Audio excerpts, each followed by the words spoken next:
ଶୀତ ହେଉଛି ଯେ ସନ୍ଧ୍ୟାବେଳେ ସବୁ ଲୋକ ପଳେଇ ଆସୁଛନ୍ତି, ତାପରେ ଧୀରେ ଧୀରେ ଟିକେ କମି ଯାଉଛି। ତ ସେଥିପାଇଁ ମୁଁ ବସିଲି, ମୁଁ କହିଲି ବାବୁଙ୍କୁ ଟିକେ ନଳି ଆଣିଦିଅ, ନଳି ଟିକେ ଖାଇବା, ବସିକି ଟିକେ ମଜାମସ୍ତି କରିବା, ଆଉ ମୋ ସାଙ୍ଗମାନଙ୍କ ସହିତ ଫୋନରେ ଟିକେ ଗପିବା। ତ ମୁଁ ଯେତେବେଳେ ବସିଯାଏ ତ ବାବୁଙ୍କୁ ଡାକିଦିଏ, ତ ମୁଁ କହିବି ଟିକେ ଚଟପଟି ଖାଇବାକୁ ଇଚ୍ଛା ହୁଏ।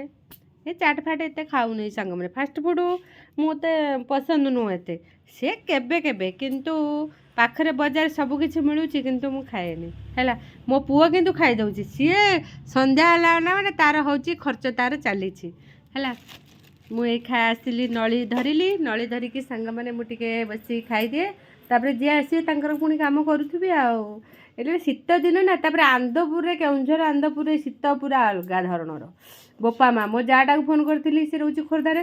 ସେ କହୁଛି ଅପା ମୁଁ ରାତିରେ ଫ୍ୟାନ୍ ଲଗେଇକିରି କମ୍ବଳ, ହାଲକା କମ୍ବଳ ଘୋଡ଼େଇକିରି ଶୋଉଛୁ। ମୁଁ ଆନେ ଆନ୍ଦପୁର ଥରେ, ତୁ କହିବୁ ବାପା ସାହସ କେଉଁଠି ଦେଉନି, ମାର୍ବଲରେ ଚାଲିପାରୁନି ହେଲା। ଆନ୍ଦପୁରରେ ବହୁତ ଶୀତ ହେଉଛି ସାଙ୍ଗମାନେ, ଏତେ ଶୀତ ଆନ୍ଦପୁରରେ। କଟକ ଭୁବନେଶ୍ୱରରେ କିନ୍ତୁ ଏତେ ନାହିଁ।